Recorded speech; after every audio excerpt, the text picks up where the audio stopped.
A person's greatness is determined by their thoughts.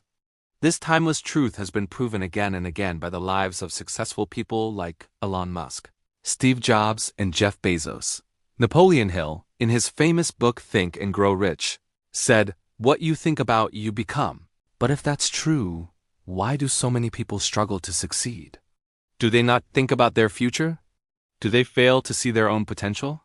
Today's story will uncover the answers to these questions and teach you a powerful lesson. We'll also learn some new words along the way, so stay with me until the end. I promise it'll be worth your time. Music. Once, in a busy train station, there lived a beggar. Every day he survived by asking passengers for money as they waited for their trains. One day, while begging, he noticed a well-dressed businessman step onto the platform. Seeing his expensive suit and confident posture, the beggar thought, "This man must be rich. If I ask him, he'll surely give me a generous amount." Filled with hope, he approached and held out his hand. But instead of giving him money, the businessman looked at him and asked, "Do you always just take from others? Have you ever given anything to anyone?" The beggar was stunned. He had never heard a question like that before. "Sir, I'm just a beggar," he replied. "I survive by asking for money. I have nothing to give." The businessman smiled. "If you believe you have nothing to give, then you have no right to ask for anything. I'm a businessman. I believe in exchange. If you can offer me something, I can give you something in return. But if you have nothing to give, I can't give you anything either." With that, he boarded his train. The beggar stood there, stunned, replaying the words over and over in his mind. "I've been begging for so long, but no one ever said this to me before." He wasn't rude, he spoke the truth. If I can't offer anything in return, why should people give me anything? That night he lay awake, deep in thought. What can I give? I'm just a beggar. I have nothing. Yet the businessman's words kept echoing. If you want to receive, you must first give. 2 days passed. The beggar didn't ask anyone for money. He was too busy thinking. On the third day, while sitting at the station, he noticed a patch of wildflowers blooming near the tracks. Their vibrant colors caught his eye. Suddenly, an idea struck him. What if, instead of just taking, I offered something in return? What if I gave people a flower every time they gave me money?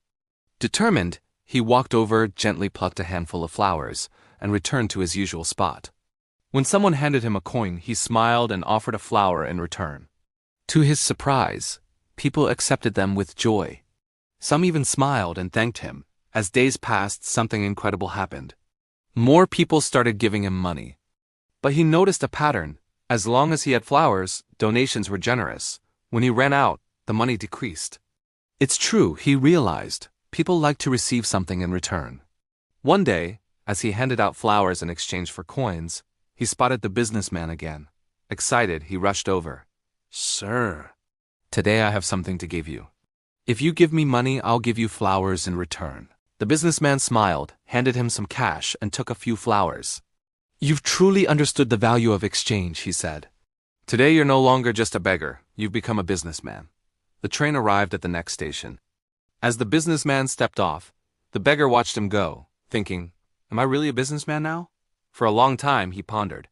Then suddenly he realized, "I now know the secret of success. I am not just a beggar. I am a trader. People aren't giving me money out of pity, they are paying for the flowers I give. I have a business." Excited, he made a bold decision. That day, he left the station and never returned as a beggar again. 6 months later, at the same station, 2 well-dressed men met and shook hands. One asked with curiosity, "Do I know you?" The other smiled.